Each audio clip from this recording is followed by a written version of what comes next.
Coffee. It's the best. But brewing a great cup of coffee can be pretty tricky. In this video, I'm going to show you some basics for making a cafe quality cup of coffee right in your own kitchen.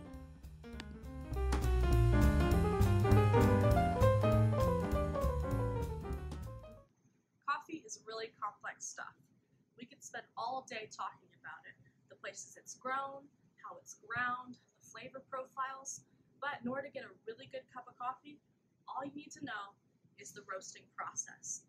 What roast you have is really going to make the biggest impact in the flavor of what you're drinking. So, to help us out, we're going to go to my friend Billy, barista extraordinaire. She's going to help talk to us about different kinds of coffee and the roasting process. We're going to start with wand roast. Our wand roast coffee is roasted with the least amount of time, containing the most caffeine. It has a very mellow, soft flavor and highlights a very citrus undernote. Next we have our medium blend, which is kind of the everybody coffee, a nice in-between from a medium and a dark roast. Finally, we have our dark roast, a big, bold punch of flavor. If you're looking to highlight any of your undernotes in coffee, from chocolate all the way down to nutty, this is going to be your coffee. When talking about coffee, it's really easy to get caught up on the beans. In actuality, coffee is only about 1% coffee beans. The other 99% is water. So, if you're using your tap water, it's going to taste like your tap water, maybe a little minerally. Instead, it's best to filter your own water or to just grab a water bottle and pour it right in your cup. So today what we're going to do is we're going to do a pour-over brewing method.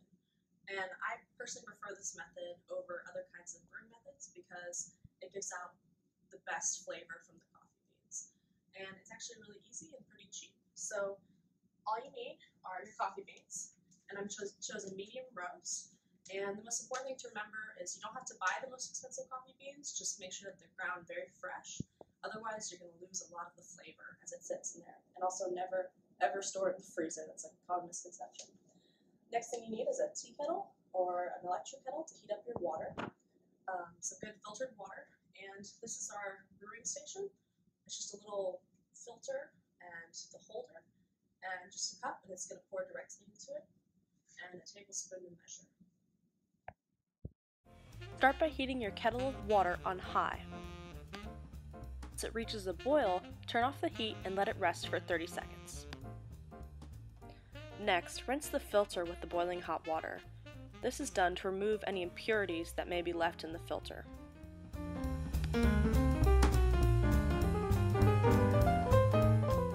Once the filter has been fully saturated with water, go ahead and dump out the excess water into the sink, and return the filter to the cup. Next, take 2 tablespoons of your preferred coffee and add it to the filter.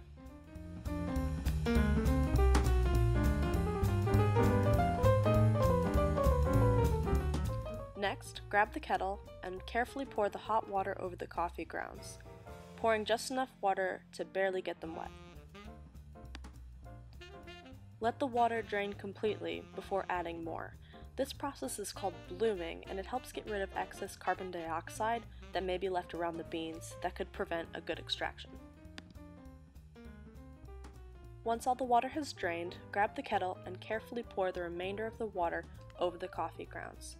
You're going to be using 6 ounces of hot water per every 2 tablespoons of coffee grounds.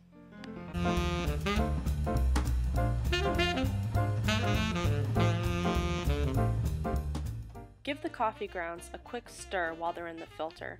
This will just ensure that no coffee grounds are left untouched by the water. Once the remainder of the water has drained, all that's left to do is relax and enjoy your delicious cup of coffee.